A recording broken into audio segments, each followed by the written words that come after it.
तर आपलं स्वागत आहे माझ्या यूट्यूब चॅनलवरती अलका रामटेके आहे मँगो रवा लड्डू। तर ते रेसिपी पाहण्यासाठी व्हिडिओ शेवटपर्यंत बघा। आजच्या रेसिपीसाठी लागणारे साहित्य बघूया। इथे मी 2 आंबे घेतलेले आहे। आंबे तुम्ही कुठल्याही प्रकारचे घेऊ शकता, आंबे फक्त आपले पिकलेले असले पाहिजे।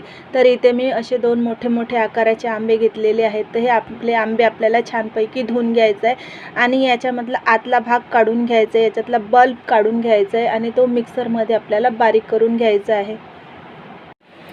इथे काही मी थोडेसे बदाम घेतलेले आहे, किशमिश घेतलेली आहे आणि ही कलमी घेतलेली आहे। अगदी थोडीशी आपल्याला इथे कलमी घ्यायची आहे। तर इथे मी अगदी थोडीशी कलमी पण घेतलेली आहे आणि 2 ते 3 अशी हिरवी इलायची घेतलेली आहे। तर आपल्याला इलायची आणि ही कलमी आणि ही 1 वाटी साखर घेतलेली आहे। तुम्ही तुमच्या आवडीनुसार तुम्हाला जसं गोड वाटत असेल तसं तुम्ही जेवढं गोड खात असेल त्यानुसार तुम्हाला साखर घ्यायची आहे। तर मी इथे हे 1 वाटी साखर घेतलेली आहे। तर आपल्याला ही साखर मिक्सरच्या भांड्यामध्ये टाकून घ्यायची आहे आणि इलायची आणि जी कलमी घेतलेली होती ती मिक्सरच्या भांड्यातून काढून घ्यायची आहे, बारीक करून घ्यायचं आहे आपल्याला। तर इथे बघू शकता मी हे साखर वाटून घेतलेली आहे, बारीक करून घेतलेली आहे इलायची आणि कलमी टाकून। आता आपण हे एका भांड्यामध्ये काढून घेऊया। तर इथे मी काढून घेत आहे। तुम्ही साखरेच्या ऐवजी गडी साखर सुद्धा घेऊ शकता, तर त्याने पण मस्तपैकी छानपैकी अशी चव येते। तर इथे मी काढून घेतलेलं आहे। आता जे आपण आंबे घेतले होते पिकलेले, त्याच्यातला आपल्याला आतला भाग जो गल आहे तो काढून घ्यायचा आहे। तर इथे मी आतला भाग याचा काढून घेत आहे।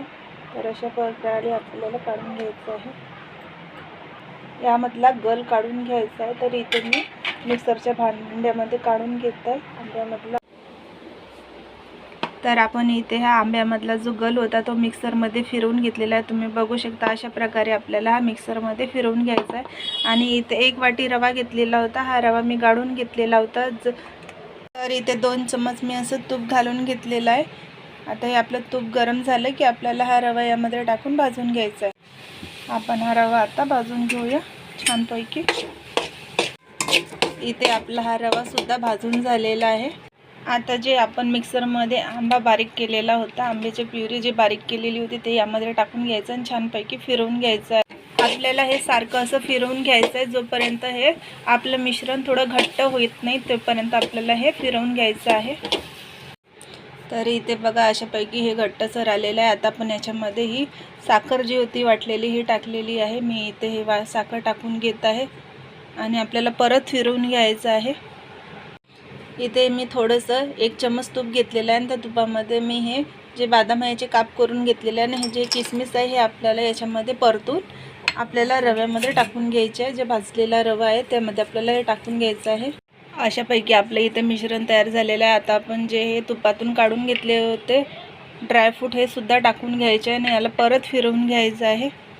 तर अशा प्रकारे इथे आपलं हे लाडवांचं असं मिश्रण तयार झालेलं आहे। मँगो रवा लड्डू असं हे मिश्रण तयार झालं आहे। गॅसवरतून आपण याला खाली उतरवून घेतलेलं आहे। थोडं हलकंसं आपण याला थंड होऊ देऊ आणि याचे आपण लड्डू तयार करून घेऊ। तर अशा प्रकारे मी इथे हे सर्व लड्डू असे तयार करून घेते। अगदी सोपी पद्धत आहे मित्रांनो, तर नक्की एकदा ही रेसिपी ट्राय करा। व्हिडिओ आवडल्यास लाईक आणि शेअर करायला विसरू नका। तर ही होती आजची आपली रेसिपी मँगो रवा लड्डू। तर अशा प्रकारे हे आपले इथे मँगो रवा लड्डू तयार झालेले आहे। मी तुम्हाला एक तोडून दाखवते। अगदी मऊसर असे हे आपले लड्डू इथे तयार झालेले आहे की तोंडात टाकताबरोबर विरघळून जाणार, तर असे आपले इथे लड्डू तयार झालेले आहेत। तर तुम्ही बघू शकता। व्हिडिओ आवडल्यास लाईक आणि शेअर आणि सबस्क्राईब करायला विसरू नका। धन्यवाद।